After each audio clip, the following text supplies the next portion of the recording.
संयुक्त हिन्दू मोर्चाले अघि सारेको माग सम्बोधन गर्ने गृहमन्त्री सुदन गुरुङको प्रतिबद्धता।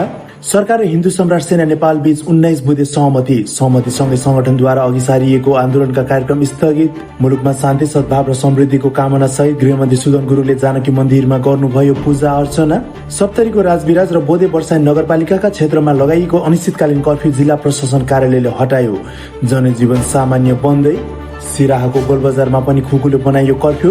सप्तरीको राजविराज र बोधे वर्षाइनमा निकालियो सद्भाव र्याली। नेपाली भूमि पश्चिम नवलपरासीको सुस्तामा पसेर भारतीय एसएसबीले अस्थायी बाँध भत्कायो। स्थानीयसँग विवाद।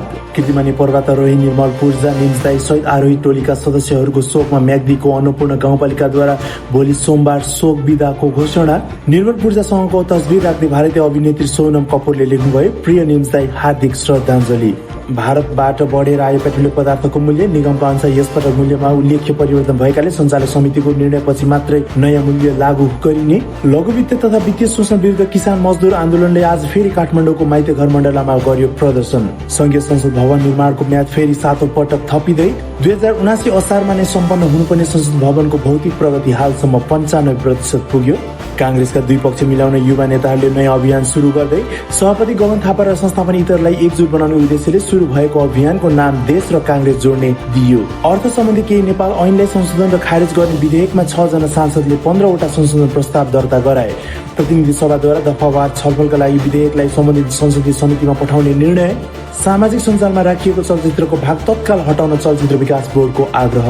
अमेरिकी सहयोग नियोग एमसीसीको 18 किलोमिटर लामो सीमा पार प्रसारण लाइन सञ्चालनमा आउँदै। आज र भोलि मुसलधारे वर्षाको सम्भावना। 37 जिल्लामा बाढीको जोखिम। र विदेश खबरमा अमेरिकी राष्ट्रपति डोनाल्ड ट्रम्पद्वारा इरानमाथि गर्ने भनिएको ठूलो सैन्य हमला कूटनीतिक सहमतिको आधारमा तत्कालका लागि रद्द गरेको घोषणा। आप्रवासी संकटमा स्पेन र सदस्य राष्ट्र बीच तनाव। यूले बोलायो आपतकालीन बैठक।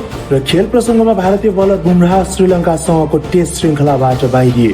यी त भए आजका मुख्य खबरहरू। हामीले सुनेपछि तपाईको कुनै पनि प्रतिक्रिया भए कमेन्ट अवश्य गर्नुहोला।